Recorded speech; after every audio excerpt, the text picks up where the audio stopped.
Generalidades es, a modo de vuelo de pájaro, ver desde la distancia un poco las cosas importantes que queremos que vayan y dónde están metidas esas cosas importantes de la geriatría.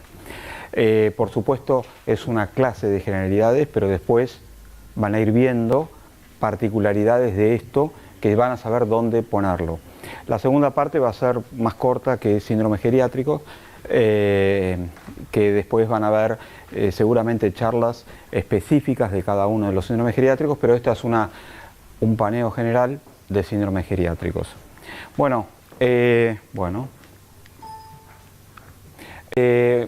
La geriatría moderna se considera que comienza con la doctora Warren en Londres en 1935.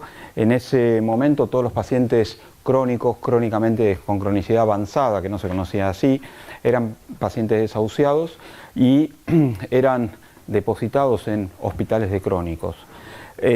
Trabajando ahí adentro empezaron a ver que con ciertas conductas que se tomaban con los pacientes, estos mejoraban y en algunos casos podían retornar al domicilio, y de ahí salen los principios de la medicina geriátrica, donde la vejez no es una enfermedad, donde un diagnóstico exacto es esencial hacerlo. Muchas de las enfermedades en la vejez son curables, entre comillas, porque los médicos curamos pocas cosas, podemos tratar muchas, y el reposo injustificado puede ser peligroso. En el año 1942 surge la Sociedad Americana, o se inician sus trabajos, la Sociedad Americana de Geriatría, donde la revista Geriatrics era el órgano de difusión de esta sociedad.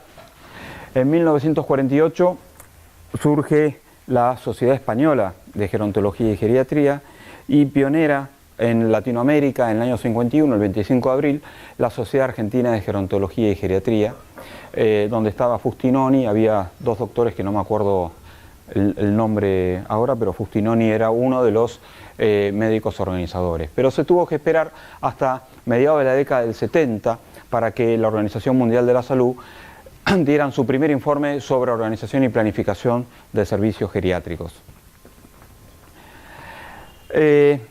Algunas definiciones: geriatría, que deriva del griego, es la rama de la medicina que se ocupa no solo de la prevención y la asistencia de las enfermedades que presentan las personas mayores, sino también su recuperación funcional y de su reinserción en la comunidad. Vamos a tener que gerontología también es etimológicamente una palabra que proviene del griego, donde sería la rama del conocimiento que estudia el proceso del envejecimiento en todos sus aspectos. En los aspectos biomédicos, psicológicos, sociales, como ciencia pura, básica o académica. La gerontología puede ser cualquier profesional de la salud, o cualquier profesional, o también incluso con carreras terciarias. Un licenciado de enfermería puede serlo, puede ser un ingeniero, puede ser un abogado, con carreras terciarias. Pero la geriatría es una especialidad médica, así como el pediatra, el geriatra es médico. Vamos entrando un poco en la discriminación de las dos definiciones sobre vejez y envejecimiento. La vejez es una etapa de la vida. El envejecimiento es un proceso a lo largo de toda la vida, a lo largo de todo el ciclo vital. Ya la semana pasada les nombré la clasificación de la OMS del año 82, que después la vamos a repetir, pero también decía que la salud debe ser vista desde el concepto del ciclo vital. La vejez y envejecimiento son dos caras de una misma moneda, y ustedes se dan cuenta que vejez es una etapa, si bien es la última, pero es una etapa del ciclo vital. Y de esta perspectiva se van a reconocer experiencias pasadas, experiencias del presente, y todo esto va a estar determinado en un entorno social, económico y cultural. Por lo tanto, no es adecuado y es imposible poder hacer una interpretación de la vejez fuera del contexto cultural e histórico determinado. No se puede interpretar lo que hacían los viejos hace 50 años o hace 100 años porque era un contexto histórico y cultural y social absolutamente diferente. vamos a tener que cada etapa condiciona todas las experiencias que uno va teniendo, que tuvo y que tiene, va condicionando la siguiente, ¿sí? Y la vejez es la última etapa de que se nutre de todas las etapas anteriores.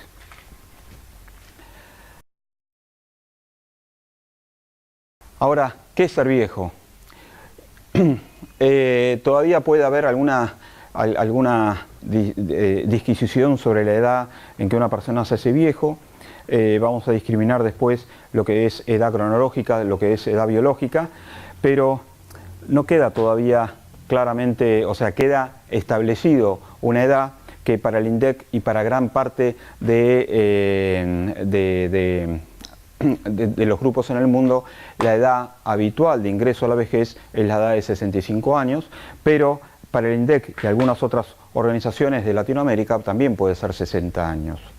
Vamos a tener que, hablamos el otro día de la región subsahariana, que tenía una edad hasta el 2000 de 50 años.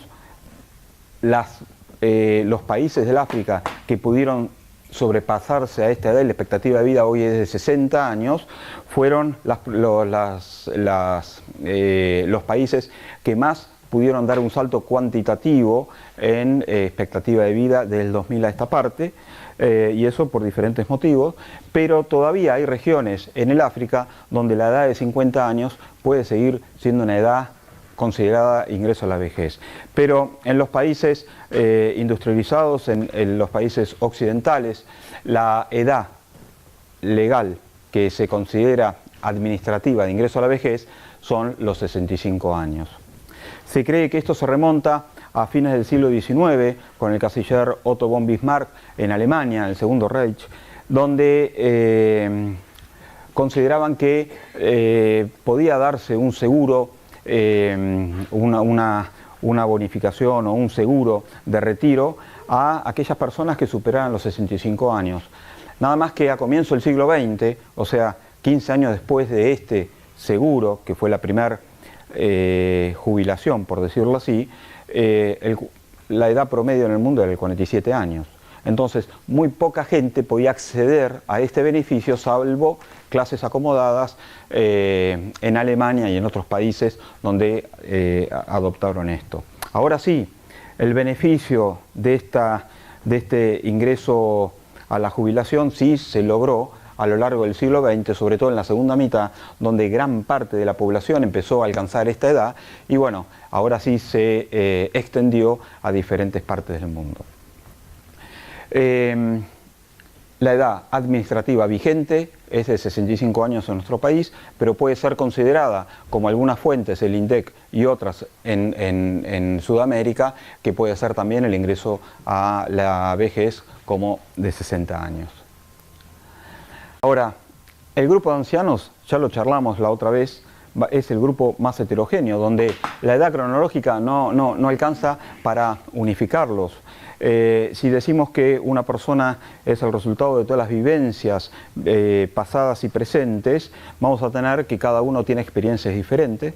En los niños, no me acuerdo muy bien, pero los niños a los 6 meses ya pueden tener sostén o el trípode. El sostén cefálico comienza más o menos a esa edad, y después hay rangos, pero que estamos variando en meses, donde más o menos todos tienen el mismo proceso evolutivo y el mismo desarrollo de ciertas habilidades. O sea, está bastante restringido y es homogéneo. En cambio, la gente grande tiene toda una vida atrás y es lo que los hace absolutamente diferentes a uno de otros. La edad cronológica no discrimina si el paciente es un paciente vigoroso o un paciente enfermo, no discrimina si ese paciente está en proceso de fragilidad o es un paciente discapacitado, simplemente es una edad que es fácil determinarla, pero no alcanza para unificar a toda la población de este grupo etario. Sí sirve solo como un criterio orientador y administrativo, sirve para utilizarlo como cálculo de esperanza de vida, pero no homogeniza a la población simplemente por la edad.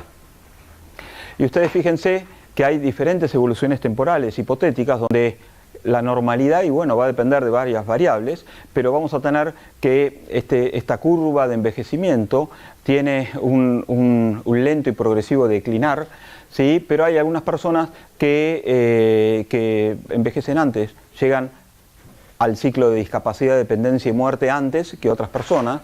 Esto justamente porque estamos hablando de la heterogeneidad en los pacientes mayores.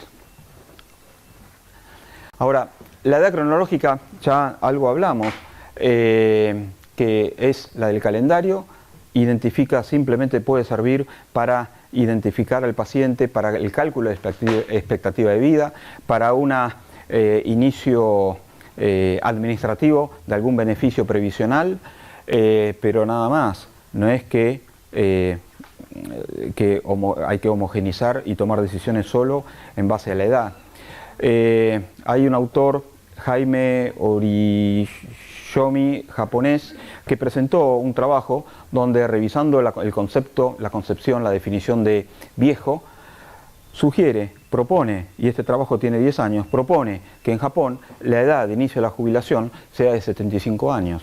¿Por qué? Por la expectativa de vida que tienen los japoneses. Dijimos, Okinawa tiene 2.5% de centenarios. Por lo tanto, eso es una propuesta, pero tiene que estar acompañada de toda una reforma previsional para poder sostenerlo. Pero, en teoría, se está proponiendo el aumento. Y sin ir más lejos, este gobierno, al comienzo de este gobierno, con el ministro de Salud de ese momento, también se propuso un cambio de la edad jubilatoria, aumentar la edad jubilatoria. No es un indicador exacto de los cambios que acompañan el envejecimiento, algo ya dijimos, ¿sí? Y sí, es importante diferenciar y conocer la edad biológica. La edad biológica sería la edad de nuestros órganos, funcional de nuestros órganos, ¿sí? Uno va a tener diferentes velocidades de envejecimiento dentro del mismo organismo, pero la edad biológica es la que se corresponde con la edad funcional de cada uno de nuestros órganos, ¿sí? Y si bien hasta el momento no hay una manera validada de poder determinarla, ¿sí? Sí se está de acuerdo un poco con la definición ya del año 82, que la que mejor predice la edad biológica es la capacidad de hacer, la capacidad funcional, cómo se puede desenvolver un individuo mayor, un individuo anciano en su medio, que habla de las actividades instrumentales, actividades básicas, la movilidad en general. En el año 82 definieron que el estado de salud en los ancianos no estaba dado en términos de déficit, sino por el mantenimiento de la capacidad funcional, donde el indicador más de salud que más se correspondía con este grupo era el estado de independencia funcional. Como dijimos, no hay ningún test, pero bueno, se sabe que el consumo de oxígeno es una variable que predice capacidad de resistencia, respuesta al ejercicio, y se acompaña también, o es expresión, o tiene correlación también con la expectativa de vida y el estado funcional. Surgieron, el test Cooper entre otros, muchos cálculos matemáticos que están online, en internet ustedes los pueden ver, que en base a datos biológicos como también de laboratorio o algunas otras variables del laboratorio complementarias, calculan la edad biológica de ese individuo. Pero el consumo de oxígeno es una de las variables más importantes. De hecho, se usa en aquellas situaciones críticas en pacientes quirúrgicos, donde un consumo de oxígeno de menos de 10 mililitros minuto puede ser contraindicación para una cirugía, cuando estamos hablando de una cirugía, una CRM, una neumonectomía o lobectomía, en un paciente donde es difícil evaluar con objetividad si va a tolerar o no. Entonces, saber que nuestra capacidad aeróbica no está acorde a nuestra edad nos muestra cómo nuestro cuerpo envejece, y también es un predictor de enfermedad, entre ellos el síndrome metabólico.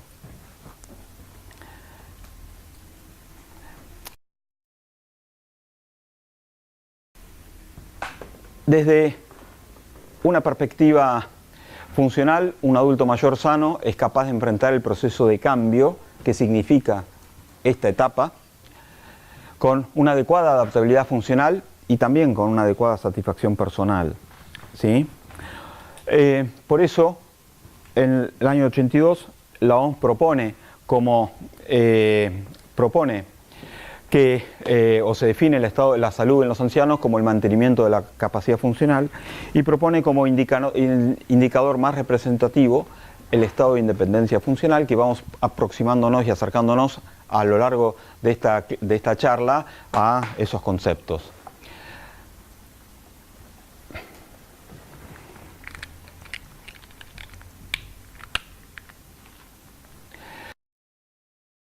Vamos a tener que ya hay varios trabajos que aproximan alguna forma de determinar la edad biológica de un paciente. Dijimos que no hay ningún método o prueba que nos pueda ejemplificar con exactitud la edad biológica de un paciente, pero ya hay bastante evidencia de que la velocidad de la marcha es una herramienta de evaluación funcional en las personas de la comunidad como en personas que no viven en la comunidad también, y que documentaron utilidad. En el año 2011, Studensky y colaboradores evaluaron la relación entre velocidad de la marcha y la sobrevida, analizando 9 cohortes donde incluyeron en definitiva casi 35.000 pacientes, ancianos mayores de 65 años que vivían en la comunidad, y se determinó la velocidad de la marcha basal y un seguimiento de 6 a 21 años. La velocidad de la marcha permitió identificar a aquellos pacientes que tenían probabilidad de vivir de 5 a 10 años más, y eso cambia la posición, cómo nosotros podemos enfrentar la evaluación de ese paciente, donde uno sí puede indicar ciertas medidas de prevención, de las que ustedes ya conocen por estudiar y por hacer medicina, que por ahí tienen un beneficio recién en varios años de seguimiento. Y aquellos pacientes que no tienen una buena velocidad de la marcha, uno puede discutir si estas conductas médicas preventivas o algunas conductas médicas terapéuticas pueden ser indicados. Por lo tanto, la velocidad de la marcha ya al día de hoy es el nuevo signo vital, donde debería estar incluido en todos los signos vitales de los lugares donde se estudian o se siguen estos pacientes. No estoy hablando de instituciones geriátricas, ¿no? Estoy hablando de pacientes ambulatorios, pacientes no dependientes. Entonces, ¿qué es ser viejo? ¿Sí? Hay tantas, por toda esta heterogeneidad que fuimos nombrando, uno puede decir que hay tantas vejeces como personas viejas. Cada persona es diferente a otra, ¿sí? Y en definitiva es una suma de percepciones, no solo individuales, sino sociales, cómo la sociedad ve, cómo la sociedad identifica e interpreta al viejo. Es una suma de actitudes y aptitudes que obviamente se van acompañados de una dimensión biológica, psicológica y social, ¿sí? Pero no es todo médico, sino todo un aspecto emocional de la persona y de la sociedad. Es un nivel socialmente construido. Vuelvo a decir, es imposible estudiar el envejecimiento y la vejez fuera de un contexto social determinado. No se puede interpretar y no se pueden sacar conclusiones fuera de ese contexto. Y es el resultado de todas las experiencias y aprendizajes vividos por esa persona. Por lo tanto, van a haber tantas vejeces como personas viejas. La edad es orientador, no homogeniza a nadie. Ahora, sí empezamos a hablar del envejecimiento, que es un proceso biológico, intrínseco, progresivo, declinante, universal, y que va a estar condicionado por factores raciales, hereditarios, ambientales, higiénico-dietéticos y sanitarios. Es multifactorial, multiforme y asincrónico. Intrínseco es lo que diferencia el envejecimiento de las enfermedades. Es un reloj interno, es un reloj biológico que en algunas especies va a iniciarse antes y en otras especies después. Progresivo porque a lo largo de la vida el proceso de envejecimiento se va produciendo, no se detiene, ¿sí? Declinante porque este proceso, vamos a ver algunas curvas, este proceso siempre es en vías descendentes. Si bien no hay que ver el envejecimiento como algo negativo, pero sí es de pérdidas. Son pérdidas de muchas funciones y de capacidades que uno va teniendo a lo largo de la vida, justamente por el carácter declinante. Y es universal porque todos los individuos de esa especie, o todos los individuos seres vivos, pero de esa especie, van a alcanzar y van a llegar al envejecimiento en algún momento. Vamos a tener que es multifactorial. Si bien el 25 o 30% del envejecimiento puede estar en los genes, condicionado por los genes, habíamos dicho que el 70%, 75% es más importante el aspecto epigenético, que corresponde al 75% o al 70%, que los factores genéticos. Si bien los factores genéticos tienen mayor peso al final de la vida para ser ese paciente longevo, centenario o supercentenario,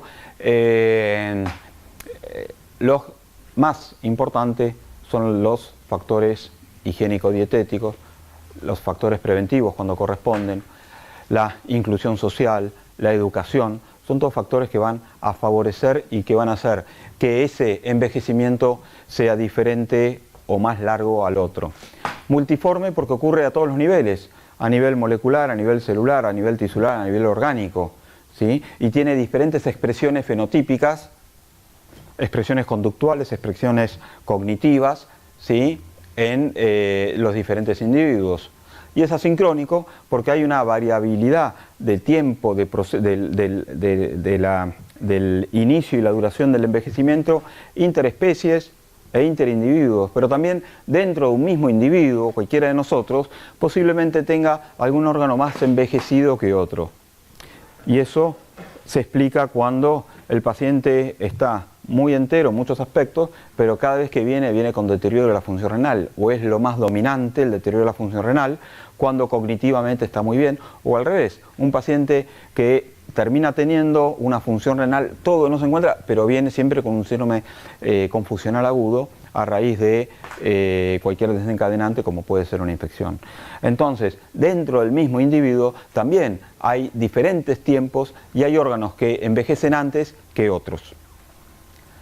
Ahora, es importante poder distinguir el envejecimiento normal o fisiológico o primario del envejecimiento secundario o patológico. El envejecimiento primario fisiológico es aquel proceso que simplemente se da fuera del contexto de agresiones, cirugías, traumatismos, secuelas y enfermedades. En el envejecimiento normal o fisiológico hay agrupamos dos tipos de enfermedades, aquellas exógenas que pueden ser transmisibles, las infecciosas, y aquellas enfermedades que aceleran el proceso de envejecimiento. Y entre ellas tenemos la hipertensión, la esteroesclerosis, la diabetes. Pero de la mano va hábitos, el consumo de alcohol excesivo, el tabaco, el sedentarismo. Entonces, cuando se va a dar el envejecimiento fisiológico primero normal, las enfermedades que aceleran el proceso del envejecimiento o todas las situaciones de hábitos se van a dar más tardíamente y posiblemente después de la edad o la expectativa de vida para ese paciente. Ahora, cuando se presentan esas enfermedades que aceleran el proceso de envejecimiento antes de considerar un paciente que superó la expectativa de vida, se empieza a presentar lo que se llama el envejecimiento secundario patológico. Pero también este es secundario a secuelas de enfermedades, a traumas, accidentes, cirugías. Todo esto es lo que caracteriza al envejecimiento patológico y lo diferencia del envejecimiento normal. Y por supuesto que la enfermedad es más que un conjunto de signos y síntomas en el organismo, porque afecta una dinámica de relaciones interpersonales y ambientales que puede llegar a ser una implosión familiar. Un paciente enfermo, y podemos poner en el caso nuestro de un paciente demente, es una implosión en el grupo familiar, porque cambia la dinámica de relaciones. Entonces la enfermedad es más que eso, ya que afecta todo el sistema de relaciones, personas y relaciones. Y este concepto posiblemente lo repitamos después. Vamos a hablar de enfermedades en los viejos y no de los viejos. Este es un cuadro sinóptico donde diferenciamos características del envejecimiento y la pluripatología que hay que diferenciar, la enfermedad que hay que diferenciar del envejecimiento. Uno es un reloj biológico interno, es progresivo, afecta a todos, proceso evolutivo e irreversible. El otro, la enfermedad, suele tener un inicio más claramente identificable, a veces no, y una declinación rápida. No afecta a todos los individuos ni a todos los órganos, puede detenerse, revertirse o prevenirse cuando se identifica, cuando hay solución, ¿sí? Y cuando se la puede tratar o tomar alguna medida. Ahora, en esta curva vamos a ver el modelo de envejecimiento usual sin enfermedad. Se pierden, a partir de los 20 años ya el consumo de oxígeno y la potencia muscular va perdiendo. Usain Bolt hizo su marca, la mejor marca en toda su historia y tenía 21 años. Y después siguió ganando y siendo el mejor y el más veloz, pero nunca pudo superar su marca de los 21 años, ¿sí? La potencia muscular, el consumo de oxígeno máximo, se va perdiendo ya a los 20 años. La velocidad o la tasa de declinación va a ser variable, pero en promedio se habla de 0,5 por año. Y no es que a los 30 años comienza el proceso de envejecimiento, pero casi. Nosotros nacemos con un capital de salud, el que tiene suerte de no enfermarse, de no tener secuelas, de no tener accidentes. Con ese capital de salud le alcanza como para llegar bien a los 25 años y después, a partir de ahí, empieza de la capacidad funcional máxima, empieza un lento deterioro progresivo e irreversible proceso, esta es la parte optimista, proceso del envejecimiento, hasta cruzar un umbral que se llama de discapacidad y cruzar el umbral de dependencia, ¿sí? Y después, por supuesto, cada vez que uno cruza estos umbrales es más difícil revertir y vamos a tener otros gráficos similares para que lo puedan incorporar mejor. Con respecto un poco los modelos o los modelos que se proponen del envejecimiento, el envejecimiento exitoso sería un envejecimiento con bajo grado de enfermar, y creo que incluye a los dos siguientes, pero el concepto de envejecimiento saludable, propuesto en 1998 por la OMS, no comienza a los 60 o 65 años, comienza antes en la vida. Todo lo que uno va haciendo en la adolescencia y en la juventud, con la actividad física regular, con el deporte, etcétera, y todo lo que va siguiendo después, en definitiva, lo va a cobrar cuando sea grande. Entonces lo que se propone con el envejecimiento saludable no es libre de enfermedades, sino buscamos que sea libre de discapacidades. Pero el envejecimiento saludable es un envejecimiento que comienza décadas antes de la edad de 65 años. Vamos a tener que activo es un paso adelante en esta definición, si bien fue propuesta en el 2002, hablan y hacen hincapié en la actividad física como parte central de este tipo de envejecimiento, pero no está limitado o restringido solamente a la actividad física, sino hace referencia de activo a la participación en muchos aspectos, económicos, sociales, culturales y cívicos, y no solo a la capacidad de estar físicamente activo o participar en el mercado laboral. Pero es muy importante lo activo, puesto que la función de un viejo dentro del núcleo familiar, con ese título que denota vínculo que es abuelo, es fundamental para el nieto, para la familia, es fundamental la participación en muchos aspectos que no solamente nos referimos a lo activo, pero es fundamental para la salud del anciano. Bueno, y lo anterior lleva un poco a concluir que el envejecimiento es único y que cada uno va a ser quien decide cómo vivir esta etapa de la vida, así desde la perspectiva de la enfermedad o desde la salud, que obviamente va a estar influenciado directamente en el contexto sociocultural donde se mueva esa paciente. Y el fin último es conseguir un envejecimiento libre de incapacidad con una vejez autónoma e independiente.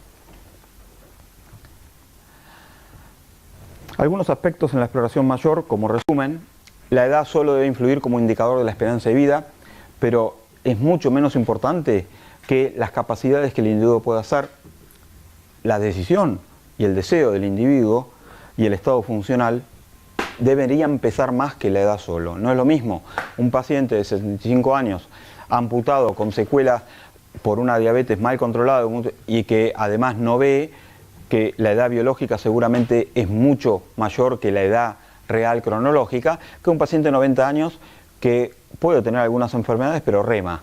Entonces, la capacidad de ese paciente y la edad biológica del paciente es diferente. También todo esto supone cambiar un enfoque aprendido, donde desde la perspectiva de la medicina interna, de la perspectiva del programa del pregrado, nosotros nos forman para el diagnóstico de enfermedades, la identificación y el tratamiento de esas enfermedades, la prevención de enfermedades y, por supuesto, curar lo que se pueda curar y asegurar la supervivencia. Y eso está poco representado en los currículum del pregrado. Sí, en la carrera de medicina familiar hay materias de geriatría, está el módulo de geriatría, pero fuera de eso no está incorporado oficialmente en el pregrado.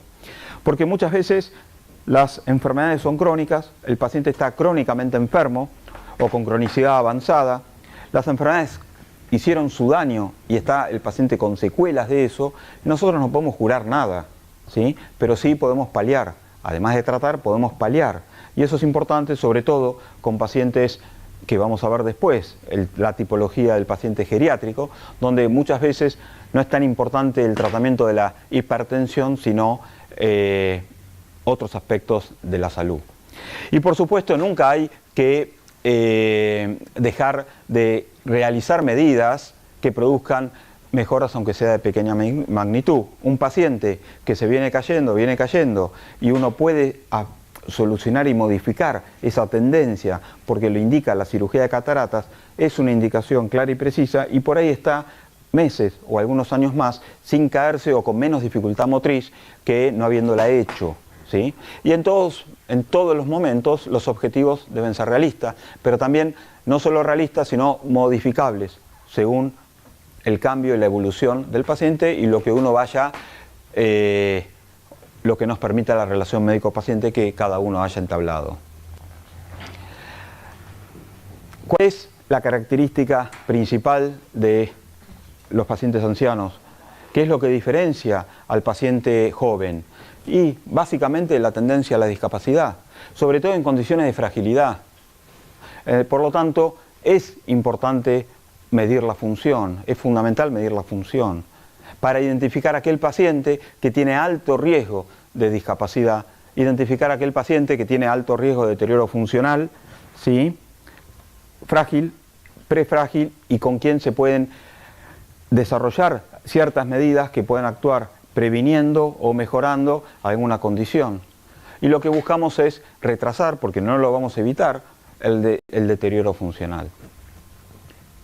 Y para entrar un poco ya en la parte más, podemos decir más clínica, más médica, vamos a tratar de identificar qué tipos de pacientes tenemos, muchos de ustedes ya los conocen, pero para eso tenemos que familiarizarnos con las medidas de autopercepción que son del estado de salud en términos de funcionamiento. Y estas son tres tipos de movilidad. La movilidad interior la evaluamos con las actividades básicas de la vida diaria, que son 6, de autocuidado, de limpiarse la cola, de poder comer. La movilidad exterior las evaluamos con las instrumentales, que nos va a permitir evaluar si el paciente tiene autonomía, es decir, capacidad de poder vivir solo, y después la movilidad en general, que tiene muchas otras aristas, desde la traslación, correr, subir y demás destrezas que uno puede tener, ¿sí? Estos son los 3 ejemplos de pacientes que nosotros podemos identificar. El paciente sano es aquel paciente que no tiene enfermedades o tiene alguna poca enfermedad con poca repercusión, está totalmente adaptado a la vida social de relación y no tiene ningún impedimento en las actividades instrumentales ni básicas de la vida diaria.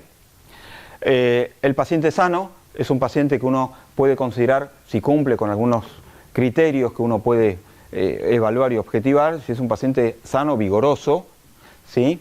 Pero también puede ser un paciente que se enferme, tenga una enfermedad aguda y la evolución va a ser una evolución similar a la de un paciente adulto.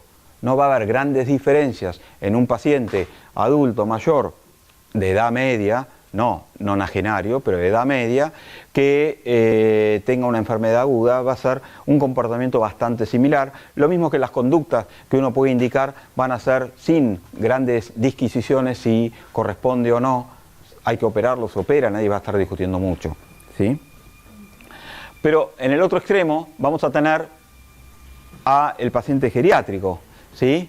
El paciente geriátrico, si bien también es resorte del geriatra, es un paciente que ya tiene alteradas una o más capacidades básicas. Es un paciente que necesita asistencia, ayuda. Y cuando hablamos de las capacidades básicas, no estamos hablando de si lo puede hacer solo o necesita ayuda física, sino la supervisión. Que el paciente, que ustedes tengan un padre o un abuelo o que tengan un paciente, pero tengan que dejar la puerta abierta del baño para ver cuando se baña, están supervisando. Entonces, ese paciente tiene un déficit en una capacidad básica de la vida diaria, ¿sí? Y por supuesto, también tiene alteradas las capacidades instrumentales. Es un paciente, están ordenadas jerárquicamente las capacidades instrumentales de las básicas. Las básicas, un paciente que no se puede levantar de la cama solo y no se va a bañar solo, porque están jerárquicamente organizadas, ¿sí? Pero sí posiblemente no se levante de la cama, pero pueda comer, ¿sí? Un paciente, en cambio, las capacidades instrumentales tienen mayor complejidad. Y eso es lo que nos va a permitir la combinación de ambas para estratificar a los pacientes. Y por otro lado tenemos el paciente frágil, que puede ser un paciente claramente frágil o en proceso de fragilización, que podemos hablar según la clasificación de que usemos como prefrágil. Vamos a tener una charla de esto. El paciente frágil, donde en condiciones basales puede funcionar perfectamente con las actividades básicas. No sé dónde están las instrumentales. Arriba. Las instrumentales. Con las básicas puede funcionar perfectamente. Y las instrumentales, por ahí requiere por ejemplo, alguna ayuda, alguna anotación para hacer las compras. Por ahí tiene alguna mínima dificultad para el transporte público, pero lo puede manejar con el remis o con el taxi, ¿sí? O si no puede salir con la frecuencia que salía antes, pero se puede organizar, maneja la casa, alguien le puede ayudar, por ejemplo, en la preparación de la comida o ordenar la casa, pero ella dice la ropa blanca acá y ahí, la ropa de color acá y después la ponen. Está manejando todo. Puede manejar, son las 8 actividades que vimos antes, puede manejar sus medicamentos, las finanzas, puede atender el teléfono y usar el teléfono, puede organizar la casa, puede cocinar, la limpieza, hacer la cama, ¿sí? Pero en una situación es un paciente vulnerable y que cualquier intercurrencia, que puede ser desde una pequeña caída, que puede ser por un cambio de medicación o que puede ser una enfermedad aguda, ¿sí? El paciente se vuelve o pierde las capacidades básicas y que puede perder todas las de la independencia. Y a veces nosotros en el hospital, cuando hacemos la historia clínica, muchas de las veces la enfermedad actual para el residente o para el alumno comienza en un proceso claramente agudo, el diagnóstico de enfermedad, porque así lo formamos en la carrera. Pero cuando uno empieza a preguntar diferente, por ahí la enfermedad actual comenzó una semana antes, con pérdida de ciertas capacidades que el paciente tenía, dejó de salir, o el paciente geriátrico por ahí, él come bien cuando le damos, asiste, pero hace 2 días que no está comiendo. Bueno, ese cambio, que no es un instrumental en el paciente geriátrico, pero ese cambio por ahí está denotando algo. Y las instrumentales son un marcador de riesgo. ¿Por qué? Porque son más complejas. Entonces, un pequeño aumento de las dificultades ambientales o una disminución de la capacidad del individuo, se producen fallas en las instrumentales. Ya no va a salir, va a tener su explicación, va a dejar de viajar, ¿sí? No va a poder preparar la comida, ¿sí? etcétera, etcétera, etcétera. Entonces, con esto salen algunos conceptos. Hablamos de comorbilidad, aquel paciente que habíamos dicho que generalmente tienen, o no lo dije, lo leyeron ahí, que el paciente geriátrico y el paciente frágil suele tener patología crónica, en mayor o menor número patologías crónicas. Hablamos de dependencia, aquel paciente geriátrico que cruzó el umbral de dependencia, de discapacidad, que son con las actividades básicas de la vida diaria. Y aquel paciente frágil que está incluido en los síndromes geriátricos, donde todavía funciona, conserva bien el funcionamiento en la sociedad, pero tiene riesgo de volverse dependiente. En los trabajos de Linda Fried se vio que la discapacidad, la comorbilidad y la fragilidad son tres entidades diferentes, pero que se superponen, que interactúan entre sí y que se potencian cuando están presentes dos o más. Estamos hablando de pacientes frágiles, donde pacientes frágiles, 6 tenían además dependencia. O pacientes frágiles, 46 tenían además comorbilidad, y acá definido por 2 o más enfermedades, que ahora vamos a entrar un poquito en eso. Pero el 22% compartía comorbilidades, discapacidad y fragilidad. Y el 27% eran frágiles solos, sin discapacidad ni comorbilidad. Esto, que por ahí puede ser un poco puramente dogmático, es importante porque la clasificación y la identificación de cada uno de estos nos va a permitir definirlos y nos va a permitir, por otro lado, tomar conductas apropiadas para el trastorno de cualquiera de los tres que se trate. Vamos a tener que la intervención de la comorbilidad, ¿sí?, es la especialización que ustedes hicieron en toda la carrera, ¿sí?, que es el complejo abordaje médico. Pero la atención de la discapacidad son medidas de rehabilitación y soporte social.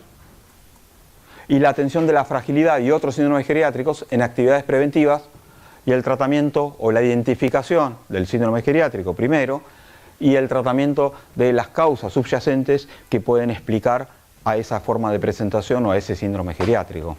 Por lo tanto, esta disquisición de clasificarlo no es puramente dogmática, tiene valor y nos va a permitir tomar las conductas adecuadas. Cuando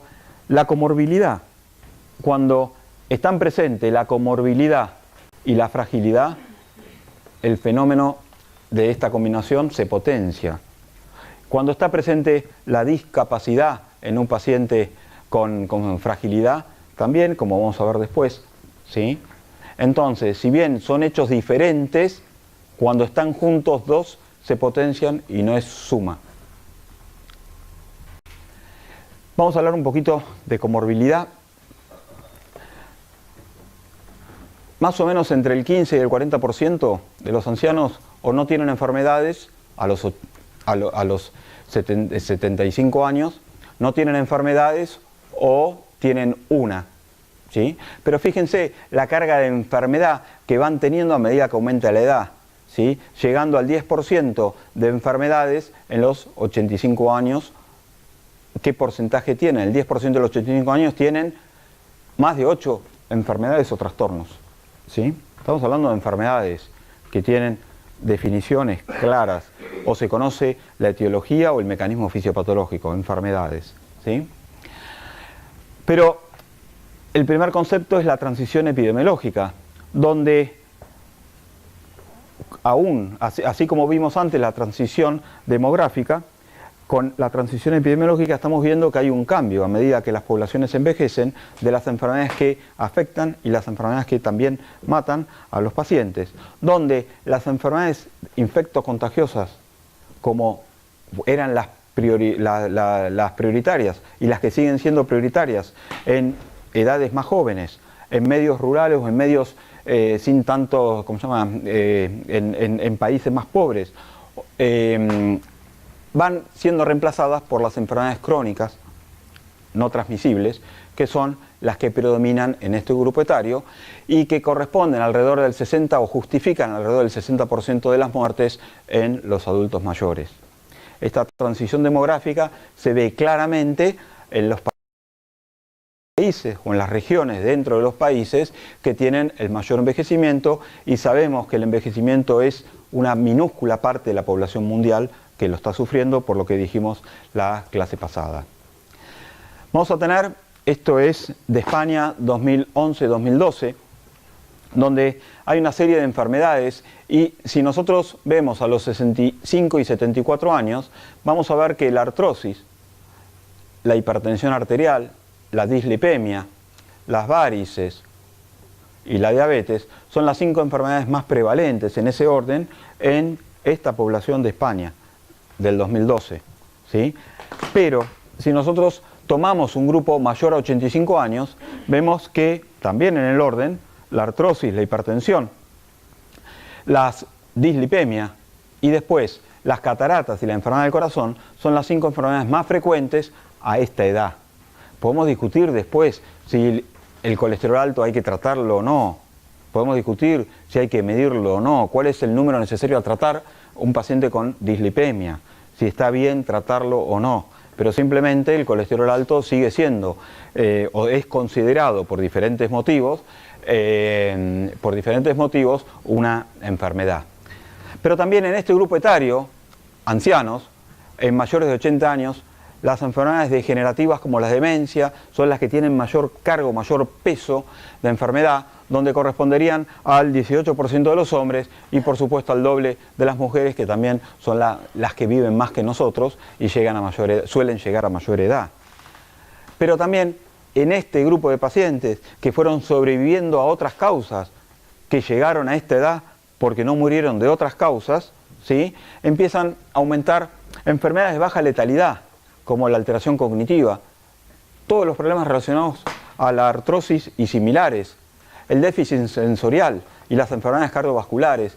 Y eso, si bien no mata porque tienen baja letalidad, pueden tener baja letalidad, afectan claramente la calidad en salud por discapacidad y dependencia. Entonces, cuidado, porque los que sobrevivieron empiezan a tener mayor carga de enfermedad de ciertas enfermedades o trastornos que tienen mucho impacto en calidad.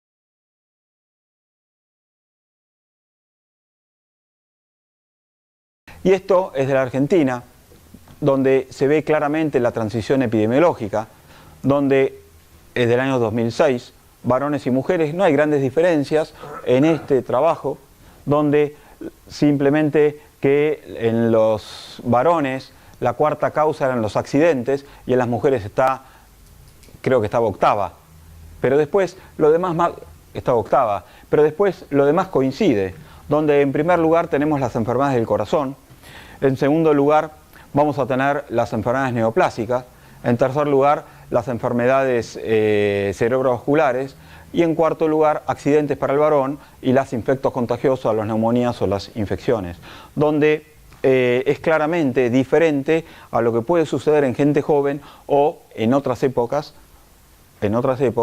donde era menos prevalente la enfermedad crónica de los viejos, simplemente por vivir menos. Y esto desglosado un poco también en la Argentina, donde vamos a tener que esas enfermedades del corazón corresponden predominantemente a la insuficiencia cardíaca, que se mantiene en valores estables de mortalidad del 11 al 13% de mortalidad, donde vamos a tener las enfermedades isquémicas que comienzan en el año 99 siendo el 10% y finalizan en el año 2010 siendo el 8%, posiblemente pueda tener que ver con la recolección de los datos, pero también puede tener que ver con mayor actitud preventiva y el tratamiento agresivo que se empieza a dar. Vamos a tener que la enfermedad cerebrovascular en el 99 era del 8% responsable de las muertes, terminando siendo el 6.5%. Y por último, la influenza y la neumonía es 4 o 5% en el 99 y aumentó a 6.5% en el 2010. Recordando que en el 2009 estuvo la primera epidemia de gripe A. Vos estabas en el torno ahí también. No, en Malvinas, Argentina. Peor. Bueno, estas 4 enfermedades crónicas causaron en 1999 casi el 40% de las muertes en los mayores. Enfermedades crónicas no transmisibles, ¿no? Y representaban casi el 30% en el 2010. La influenza y la neumonía causaron 3% de las muertes entre los 60 y 69 años y ahora el 9% pasó a en esta edad y el 9% pasó a los 90 años de vida.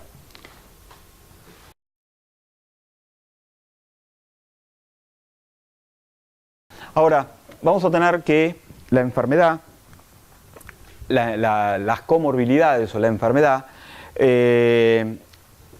interactúa de diferentes formas con diferentes capacidades, donde vamos a tener que hay procesos subclínicos o entidades o situaciones preclínicas, ¿sí?, que son importantes y que van a interactuar. También se conoce la importancia, además de estos procesos subclínicos, se conoce el proceso de fragilidad y demás síndromes geriátricos, ¿sí? La importancia de la función en relación a la comorbilidad y también reconocer la importancia del deterioro cognitivo, el cambio cognitivo que se pueda dar.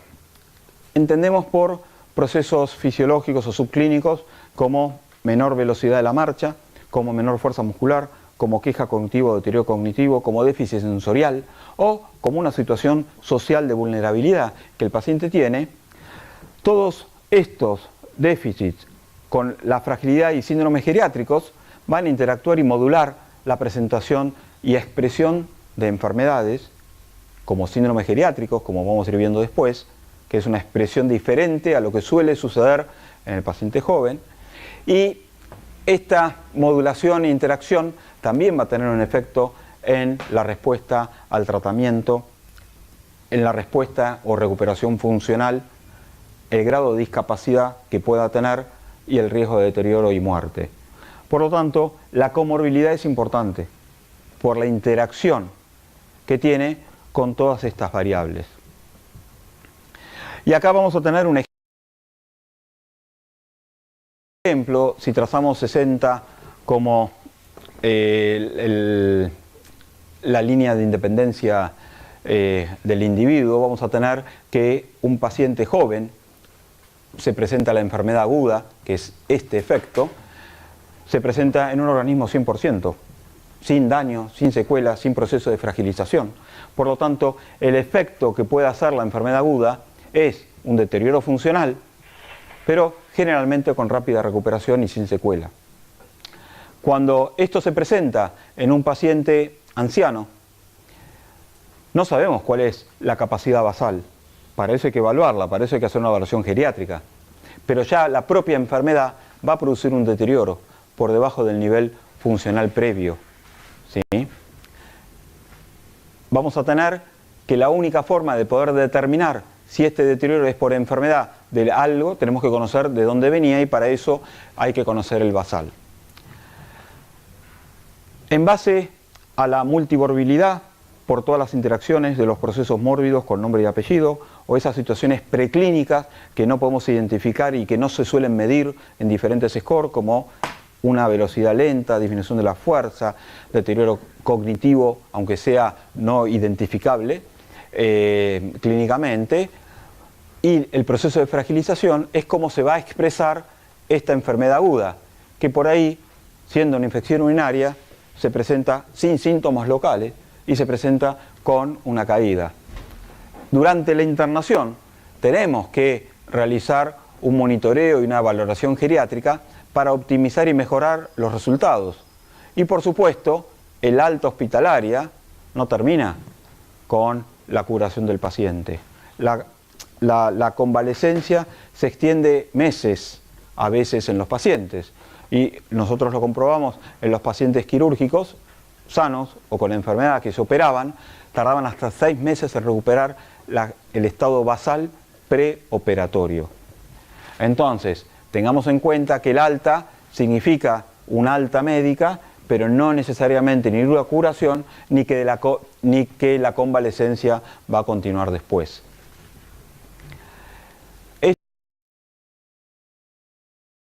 Estos son todos los sistemas de traslación. Fíjense que ya el paciente ambulatorio va a poder recuperar y el estado basal, no sé si previo al mismo nivel, generalmente no se recupera, pero por lo menos sí funcionalmente, sí el nivel de discapacidad, y va a poder volver a funcionar por lo menos con cierta autonomía, y en otras circunstancias no. Sigue un deterioro progresivo y bueno, en los sistemas poshospitalarios, que los tiene el italiano, por ahí los tiene el italiano, cuidar en casa, estaban con todo eso, son sistemas justamente, no sé si ustedes están orientados para eso, son sistemas que van a hacer el seguimiento de estos pacientes. Y por supuesto, tenemos dos tipos de modelos.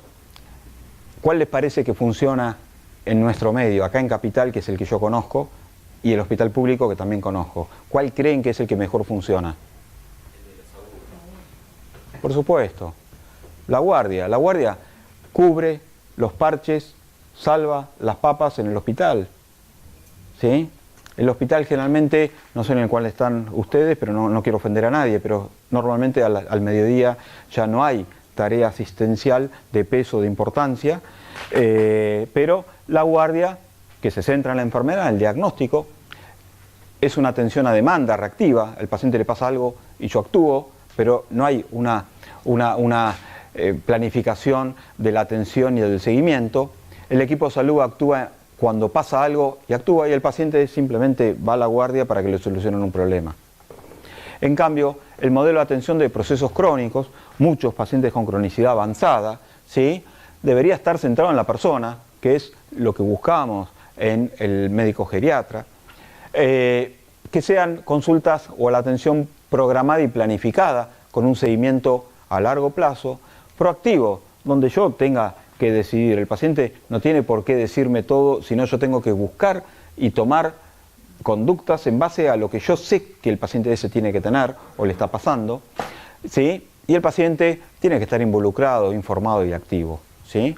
Pero este es el que, este no funciona, este es el que mejor funciona, es lo que mejor tenemos, pero no es lo adecuado para el seguimiento longitudinal de los pacientes crónicamente enfermos, y muchos de estos son ancianos. Bueno, la comorbilidad es reconocida como un factor predictivo de pérdida de función, sobre todo si el paciente tiene fragilidad. La asociación entre comorbilidad y fragilidad no es de suma, sino de potenciación. Cuidado con eso.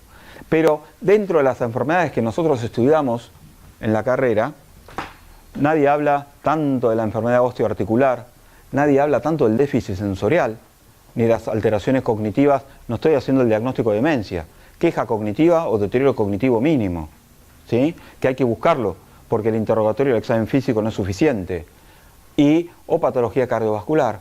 Pero estos son los que más afectan la pérdida de función, mucho más que el paciente tenga CRM.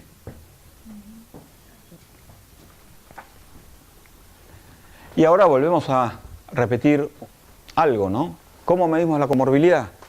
Y con todos índices. Yo ahora estoy usando el CIRS-G, que es bastante engorroso, pero bueno, estoy tratando de usarlo. El Charson a mí no me gusta, ¿sí?, pero es el que está validado y el que todo el mundo conoce, es fácil de aplicar. Pero, ¿cuántos de estos miden condiciones preclínicas?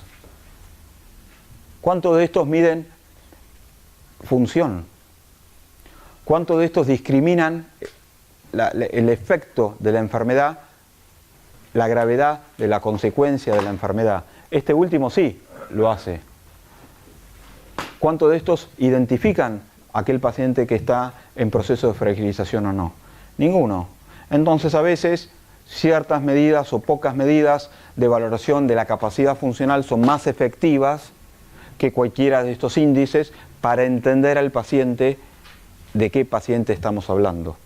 Que me diga que tiene un índice de comorbilidad de Charson de 4, y sí, pero el Charson se hizo en la década del 80, el SIDA le da 6 puntos, pero la evolución del SIDA en estos momentos es muy diferente a la década del 80 y también no es una enfermedad prevalente en estos pacientes.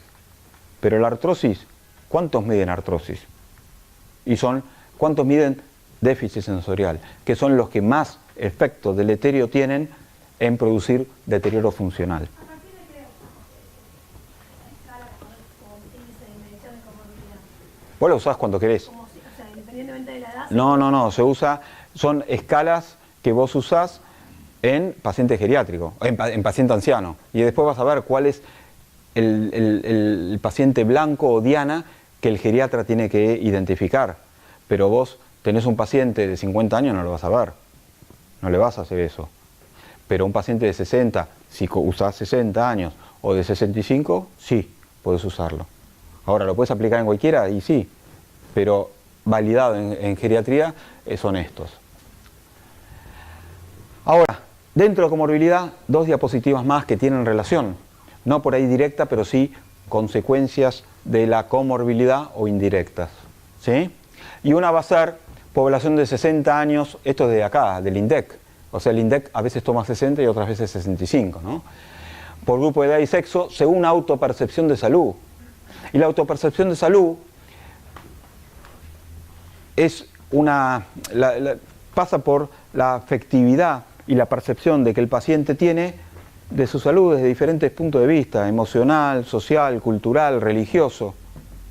¿Y es válido? Sí, está documentado como un indicador de salud válido y que se correlaciona con indicadores objetivos que después podemos hacer, por ejemplo la velocidad de la marcha, como otras medidas de funcionalidad que vamos viendo con las actividades. ¿Y por qué guarda relación? Y porque sería un resumen que el paciente puede, sin saber cómo, expresar en base al número de enfermedades crónicas que tiene, del tiempo que las percibe y del compromiso que le producen funcionalmente. Entonces van a tener pacientes que tienen una CRM, que están operados varias veces de cirugía de abdomen, pero socialmente están con la familia, cuidan a los nietos, juegan con las bochas con los amigos, pasean, entonces posiblemente la autopercepción de salud sea muy buena.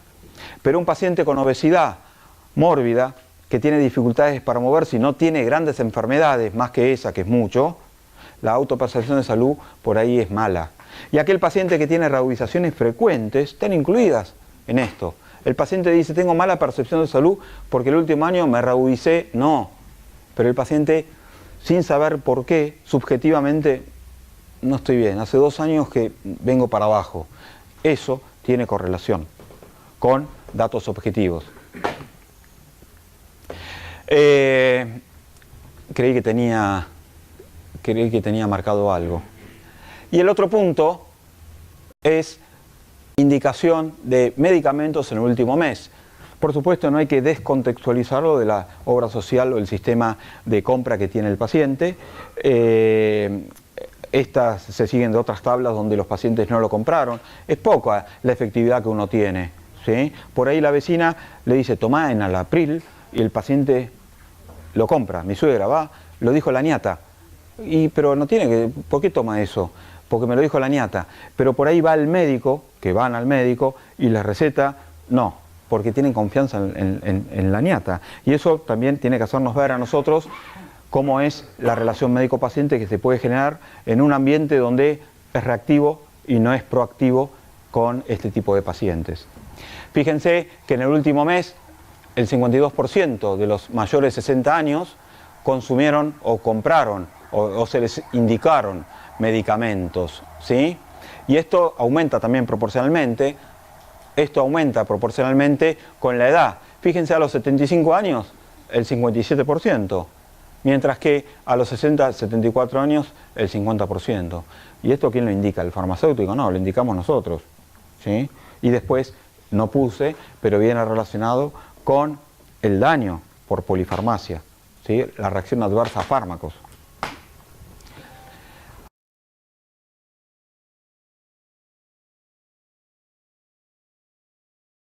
Hablamos de comorbilidad, hablamos ahora de dependencia, que es el otro concepto que uno tiene que incorporar. No voy a repetir esto ya lo dijimos antes. Vamos a tener que, sí, lo que fundamenta la toma de decisiones en geriatría es la función, ¿sí? ¿Por qué? Porque la definición o el indicador de calidad o el indicador de salud más representativo en esta población es la capacidad funcional. Entonces hay que buscarla. Y el primer objetivo es retrasar o evitar, es difícil, el deterioro funcional. Entonces, para eso se requiere un abordaje diferente al que aprendimos en la facultad con pacientes más jóvenes, donde uno tiene que hacer selección, identificación de aquellos pacientes con mayor riesgo de discapacidad y después vamos a ir cuál es el target de pacientes que el geriatra debería identificar. ¿Para qué? Para detectar problemas lo más precozmente. Cuando hablamos de problemas no estoy hablando de enfermedades, para diseñar estrategias terapéuticas y planificar los cuidados longitudinalmente. Y para estudiar la situación de dependencia en los adultos mayores, en la Argentina recorrimos a dos tipos de fuentes, ambas producidas por el INDEC. El censo del 2010 y la encuesta en CAVIAM, la encuesta nacional sobre calidad de vida de adultos mayores del 2012. Y acá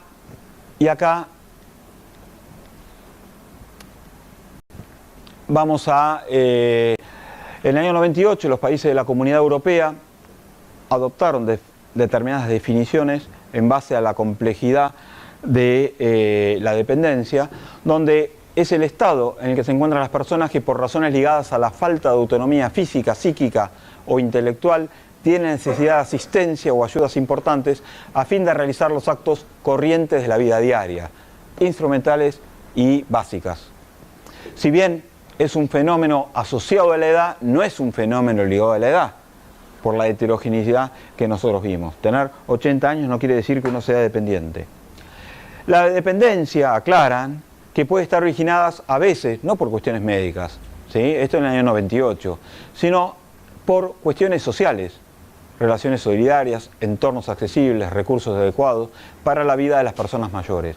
Entonces ahí incorporan, un poco tardíamente, el concepto o el modelo médico, incorporan el modelo social. Intentar hoy ver e interpretar la dependencia por el modelo médico es algo perimido, es algo arcaico. Es combinado el modelo médico combinado con aspectos sociales.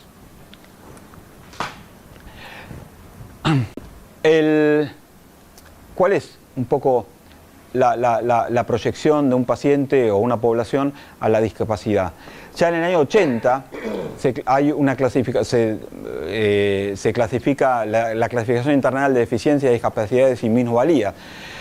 La Organización Mundial de la Salud clasifica un poco a las enfermedades discapacitantes o en proceso de discapacidad de esta forma, muy centrados en el aspecto médico. Esto fue antes del 98, donde la enfermedad genera deficiencias, donde esta deficiencia se genera una discapacidad que es objetivada, ¿sí? Por ejemplo, no puedo caminar, no me puedo levantar de la silla, no puedo viajar. Y la minusvalía, que es la socialización de esa deficiencia, de esa discapacidad.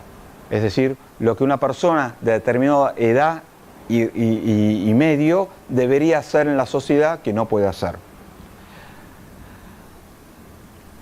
La deficiencia se define como toda pérdida o anormalidad. Anormalidad es desviación, los desvíos estándar de la media, cuando es una distribución normal, de una estructura o función psicológica, fisiológica o anatómica, que puede ser temporal o permanente y en principio solo afectaría a un órgano. Pueden ser intelectuales, psicológicas, del área del lenguaje, de la audición, de la visión, músculo, etcétera, etcétera, desfiguraciones. Uno puede tener una discapacidad simplemente por portación de una gran cicatriz y no consigue trabajo, ¿sí? Por el aspecto que genera esa cicatriz. Y si no, vean a Tevez. Después, discapacidad, para esta definición de Ginebra de 1980, era toda restricción o ausencia debido a una deficiencia producida por enfermedad, de la capacidad de realizar una actividad en la forma o dentro del margen que se considera normal para cualquier ser humano, que también pueden ser temporales o no. Y la minusvalía era la representación social de esa deficiencia o discapacidad, ¿sí? Un rol que uno debería cumplir por sexo y edad no lo puede cumplir. Bueno.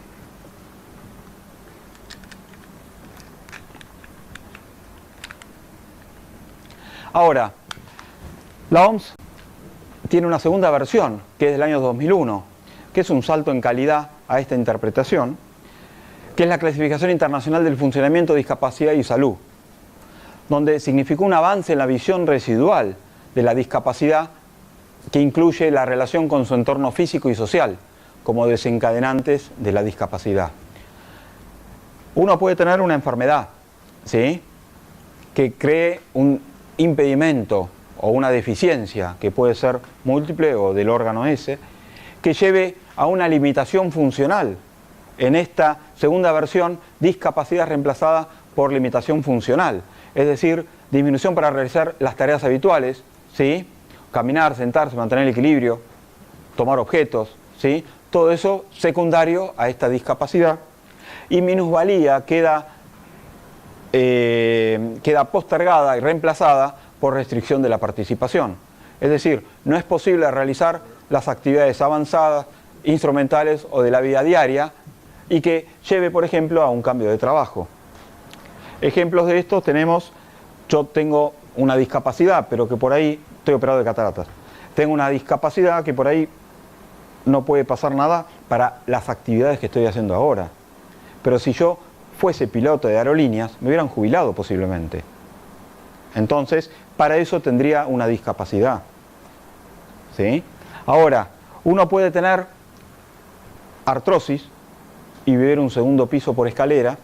¿Cuál es la limitación o restricción de la participación en la sociedad de ese paciente con artrosis y el mismo paciente, pero que vive en planta baja, tiene ascensor? Es diferente, es diferente.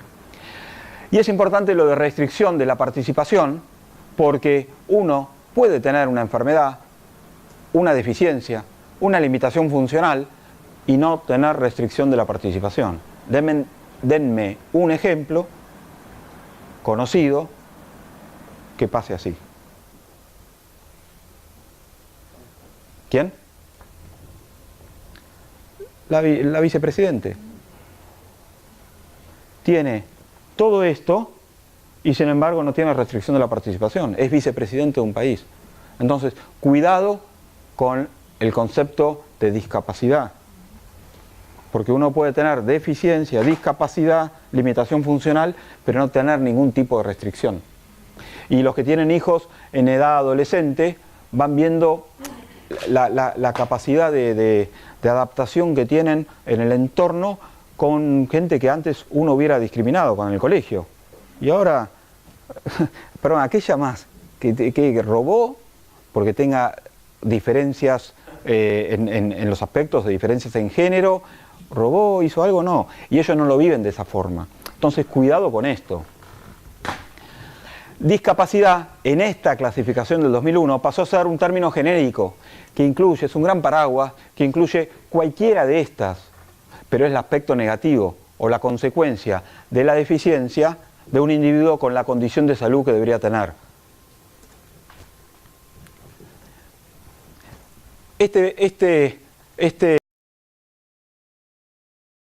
Esta segunda clasificación o versión, que significa un avance en la visión residual de la discapacidad, que incluye razones médicas y no médicas, como consecuencia de enfermedad y como accidentes, como desencadenantes de discapacidad. Pero esta clasificación todavía está ignorando que hay un proceso, hay un porcentaje de individuos sin enfermedades, sin secuelas, sin accidentes, que también llevan progresivamente a un declive de las reservas fisiológicas. Y esto es lo que viene a traer Linda Fried, donde sugiere que la fragilidad indica un descenso en las reservas fisiológicas, y la resistencia al estrés, independientemente de las patologías existentes. Entonces, este porcentaje de pacientes que no podemos identificar, que más o menos es un 8 y un 10% en la mayoría de las series, en algunas 17, pero en la mayoría es 8 o 10%, en la Argentina los datos del censo eran de 8%. Cuando tratamos de atribuir discapacidad a causas mórbidas, lo aprendimos en la facultad, enfermedades, wow, accidentes, secuelas o consecuencias de enfermedades incapacitantes, una proporción significativa de la discapacidad queda sin explicación. Entonces, integrando este camino hacia la discapacidad como un proceso multidimensional, habría que agregar el concepto de fragilidad, porque pueden explicar ese porcentaje que uno dice, sí, pero ¿por qué no camina? ¿Por qué es un paciente geriátrico? ¿Por qué lo estoy institucionalizando si no tuvo nada? Bueno, es por el propio proceso de fragilización que el envejecimiento va produciendo. Con respecto a limitación funcional, algo ya hablamos, es una limitación en la actividad, desde una desviación pequeña hasta una desviación grave, ¿sí? Comparándola con la manera que se espera que uno pueda realizar. Yo espero que a la edad de ustedes, que vos te puedas levantar de la silla bien rápido, no que necesites ayuda para levantarte, ¿sí? ¿Podés tenerlo? Sí, porque posiblemente tengas una limitación por una secuela de una enfermedad o por lo que tengas, pero es lo que hablamos.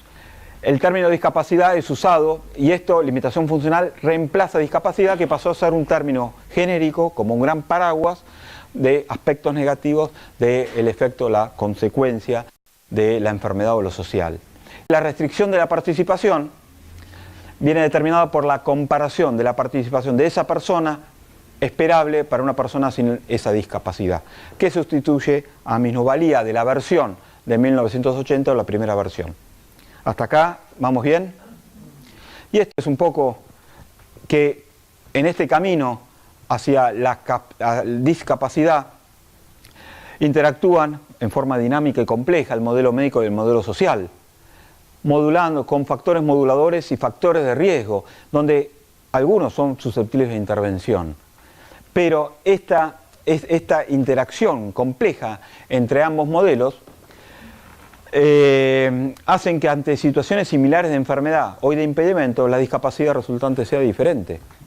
Tener una secuela de polio o tener una lesión medular es diferente si uno tiene plata y vive en una mansión, tiene gente que lo ayude y tiene autos adaptados, a que vivir en donde vos atendías, por ahí, en Malvinas Argentinas, en la zona esa, donde el paciente no puede ni siquiera acceder o no puede salir. O aquel paciente que tiene una secuela y tiene que hacer diálisis y se elige la forma peritoneal, va el trabajador social a la casa, tiene piso de tierra, etcétera, etcétera, y por ahí no es lo apropiado porque no se puede usar diálisis peritoneal. Entonces, a igual enfermedad o impedimento, la discapacidad va a ser distinta en base a muchas variables que interactúan entre sí. Volvemos a esto, no lo voy a repetir, pero es interesante, por algo que agregué el otro día, que además de estas capacidades, tenemos que empezar a incorporar ciertas cosas. Por ejemplo, en los mayores de 60 años, según existencia de dependencia básica, ¿sí? Vamos a tener que el 10% en total de los mayores de 60 tienen alguna dependencia para actividades básicas de la vida diaria, ¿sí?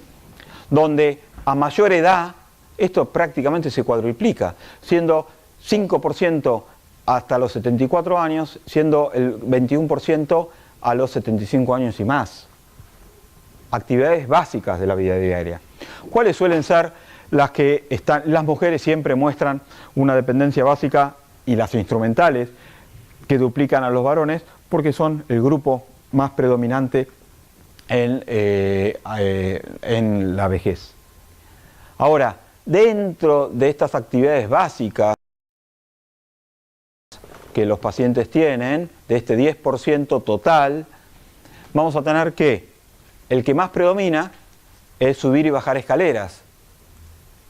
Los otros dos, vestirse, desvestirse, atarse los cordones, bañarse, entrar y salir de la ducha, corresponden cada uno al 4%, ¿sí?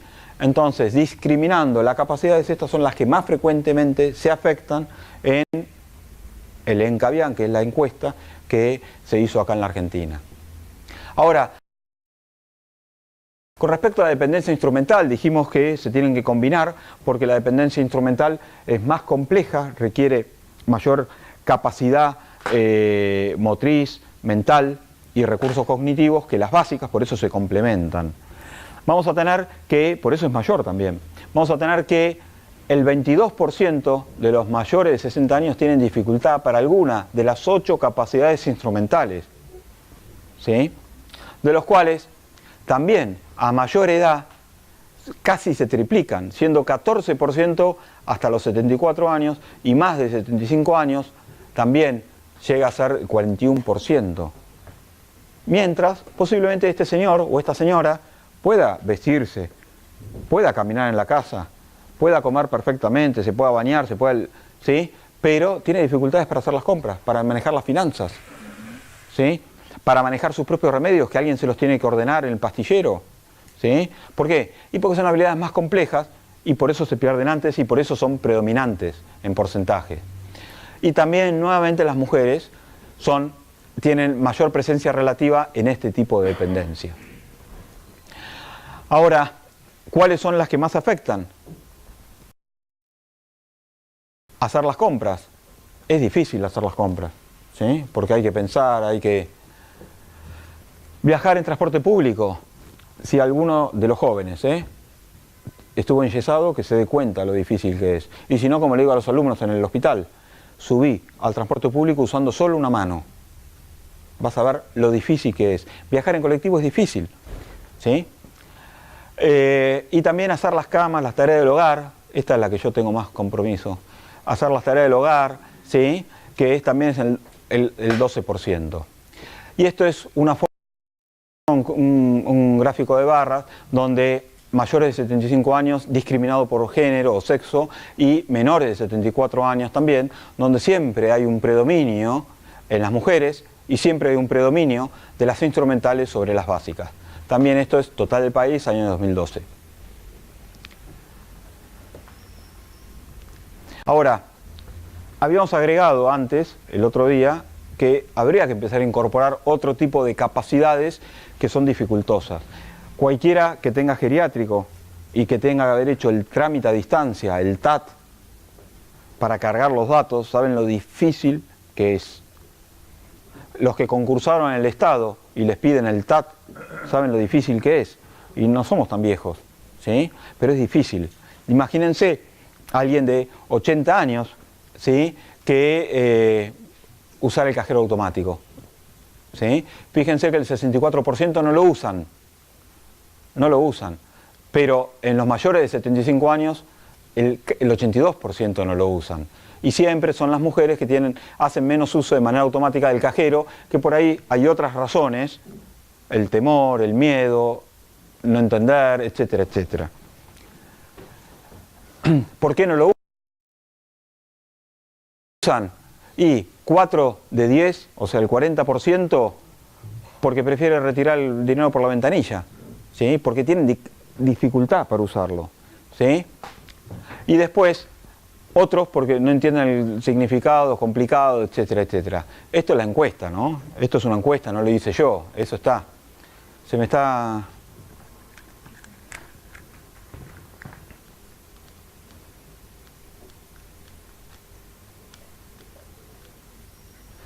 Bueno, con respecto al teléfono celular, pasa algo parecido. Fíjense que el 45% no usa por sí solo el teléfono celular. Estamos hablando del total de mayores de 60 años, ¿sí? Donde también, al igual que en el cajero, el uso de manera autónoma del teléfono celular decrece con la edad. Decrece con la edad.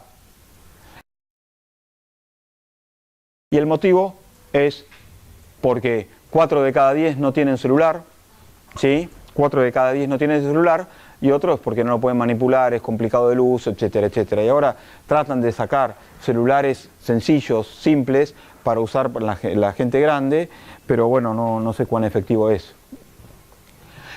Y acá también lo mismo, en dos gráficos de barras comparativas, donde la utilización del cajero por sí, por grupo de edad, o la utilización del teléfono celular, también discriminado por grupo de edad, donde siempre los jóvenes, 60, 74 años, usan más o tienen más capacidad para usar el cajero que a mayor edad.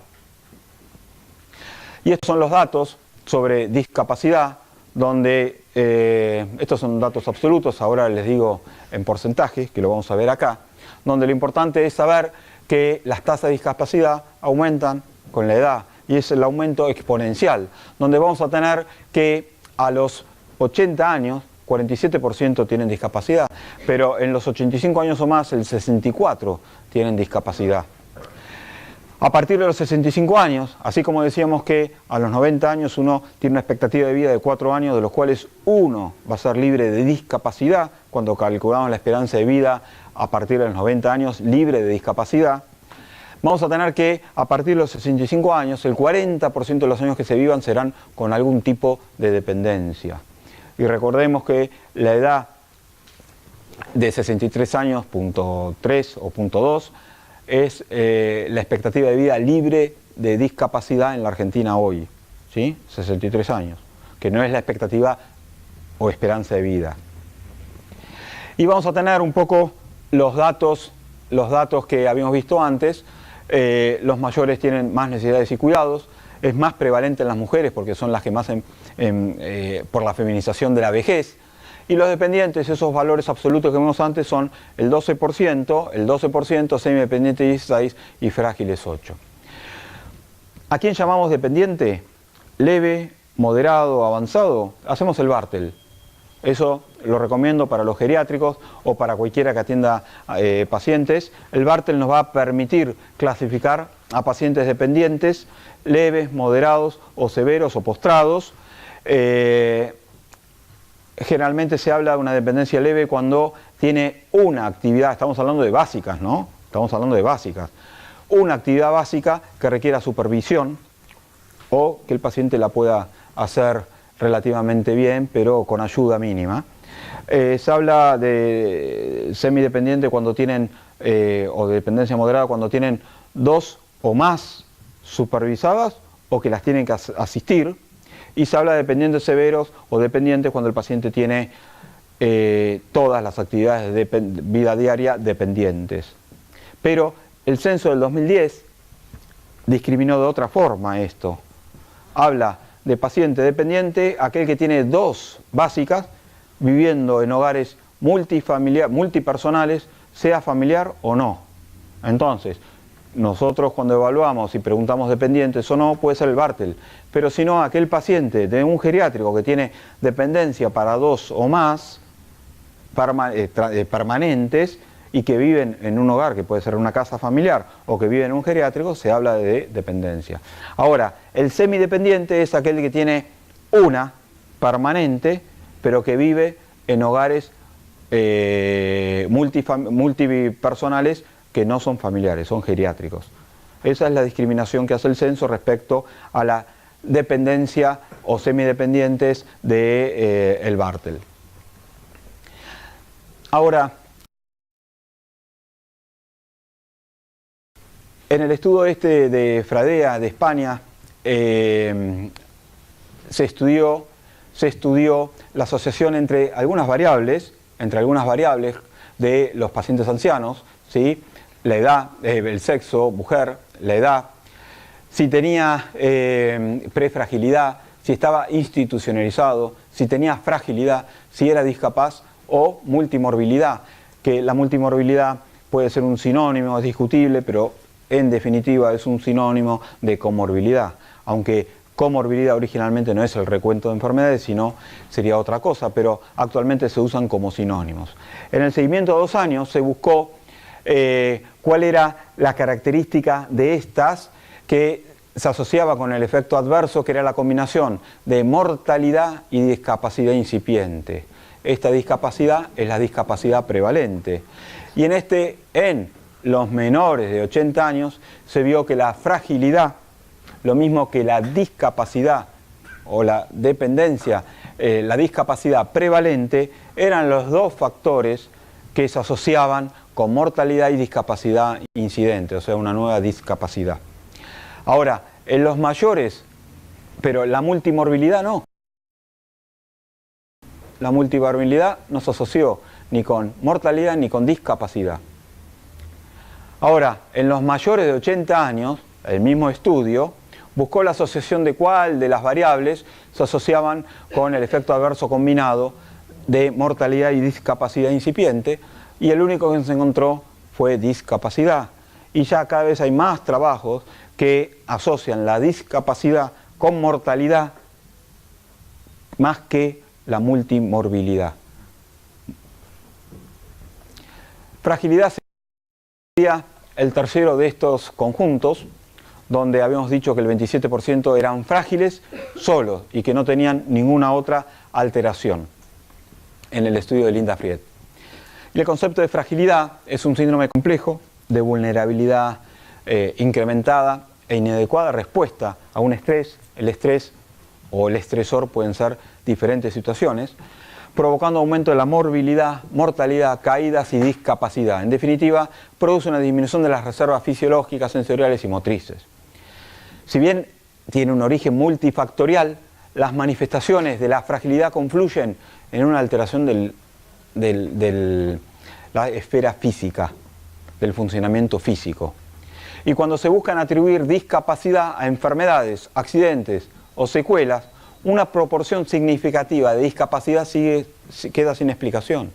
Y ahí entra la fragilidad o el proceso de fragilización.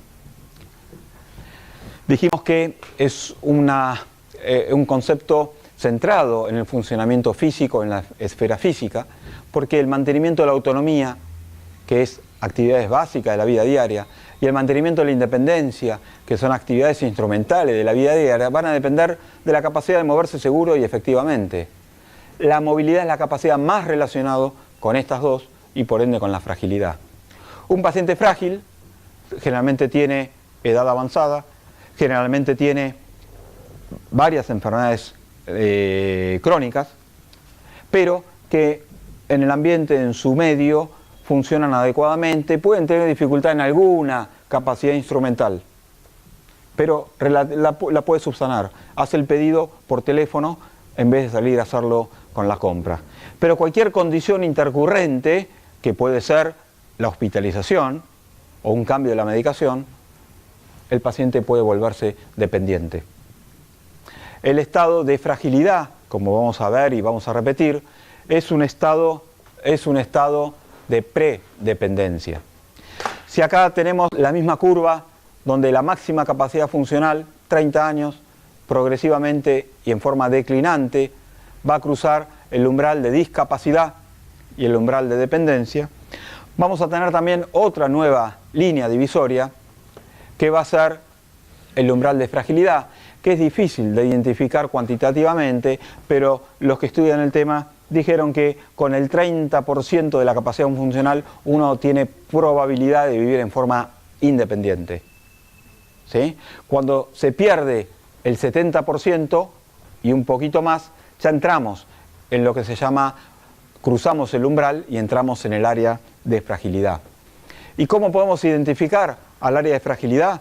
Bueno, por lo que vamos a ir estudiando a lo largo de la cursada. Hay criterios para identificarlo. Pero la presencia de síndromes geriátricos, ya está sacando la incontinencia urinaria, que la puede tener una persona joven, sacando esa, la presencia de síndromes geriátricos ya me está diciendo que ese paciente cruzó el umbral de la discapacidad, de la fragilidad, y es un paciente frágil. ¿Cómo? ¿Existe algún corte de edad donde haya fragilidad independientemente de que uno no lo pueda detectar? Por supuesto, la fragilidad se va asociando con la edad, pero justamente eso, por eso, pero no solo eso, no hay un corte clínico, vos se te pasan desapercibido el deterioro cognitivo si vos no lo buscás. ¿Cómo se busca? Interrogando, preguntando al paciente y a la familia, pero después haciendo test. Por eso cuando el médico clínico quiere identificar en estos pacientes, tratarlo, hace diagnóstico de enfermedades y se queda con la estenosis aórtica y se discute y al paciente le están pasando otras cosas que son importantes para el paciente, no para nosotros, porque no son enfermedades, son problemas. ¿Sí? Que se haya caído, ¿cuál es el problema? Se cayó, que lo vea el traumatólogo, que lo vea el neurólogo. Entonces, la fragilidad la tenés que buscar. Cuando vos tenés un paciente que ya sabés que cruzó el umbral de discapacidad porque se presenta con un síndrome geriátrico, vos no tenés que hacer las pruebas, ya sabés que ese paciente tiene una condición de fragilidad. Por ejemplo, el paciente que corre el Carlos Pellegrini, pero que entra al hospital y a la noche está hecho una furia o está con un síndrome confusional, el CAM. Durante la internación la fragilidad lo veo porque yo hago terapia No. La fragilidad también no es la fragilidad, no hablemos de fragilidad. Fragilidad es inclusivo, incluye al cuidado de fin de vida, incluye al paciente postrado, incluye al paciente que se está postrando, incluye a todos. Pero el concepto de fragilidad es hasta acá, hasta el estado, hasta AIBD, prediscapacidad, porque si no es todo inclusivo. El concepto de fragilidad es un estado de prediscapacidad. Aquel paciente que tiene alto riesgo de volverse dependiente. ¿Sí? Pero para eso hay que buscarlo. Y para eso hay criterios de prefrágil en el que tenés que intervenir. Porque ese paciente más tarde o más temprano va a cruzar el umbral de discapacidad por cualquier motivo. Es así el proceso del envejecimiento. Pero vos podés actuar identificando a la fragilidad como supra-síndrome geriátrico. ¿Una consultora que cruza el umbral de discapacidad o de... No pasa nada. No, un paciente que pasó a ser dependiente es frágil por definición, Dependiente. pero es dependiente. Es dependiente. Ya no hablas de frágil. Cuando alguien dice que el paciente ese de terapia con escara, postrado, y que le salvaron la vida y vos tildás, te estoy hablando como hablo ahí, éxito terapéutico, y tiene el tilde bien, y se muere 2 meses después en el piso, o salió de la terapia y lo mandan a la casa con toda asistencia, ¿qué éxito estamos hablando? Y ese paciente por ahí había que hacer cosas porque era un paciente vigoroso o un paciente que no se había trabajado antes, etcétera, etcétera. Pero ese paciente, claro que es frágil. Es varón y va a seguir siendo varón, pero es dependiente. ¿Sí? ¿Me siguen? Algo para decir, cuando toman la escala de Bartel, que no tienen, no tienen en cuenta la parte cognitiva, quizás la que tiene mejor valor, valora mejor esa parte es el fin, que es como más completo y tiene en cuenta lo cognitivo y lo social, la comunicación y lo participativo del paciente, que no tendría en cuenta solamente las ABD, sino también podríamos inferir después de cómo se manejaría en lo instrumental. Por eso, ella es fisiatra. Por eso hay que combinar siempre ABD con AIBD. Por la combinación, por la complejidad. ¿Sí? ¿Sigo? Ahora, ¿cómo es la fragilidad en la enfermedad aguda? ¿Cuál es ese contexto, el modelo catastrófico? Fíjense que un mismo evento fuera del área de fragilidad, estamos hablando de un paciente adulto y puede ser adulto mayor, puede ser un joven, pero generalmente adulto mayor, fíjense que el evento es tan catastrófico que llega a la muerte o se recupera. Pero cuando este evento ocurre en el área de fragilidad, aunque vos no la hayas cuantificado, no la tengas identificada, pero vos sabés que ese paciente es frágil porque se presenta con un síndrome geriátrico, ya sabés, ¿sí? Fíjense que el evento también o se va a la muerte o se recupera, pero fíjense cuál es la diferencia en caída, pero nunca vuelven al estado previo, nunca vuelven al estado previo. Estamos hablando de ancianos y estamos hablando de gente joven.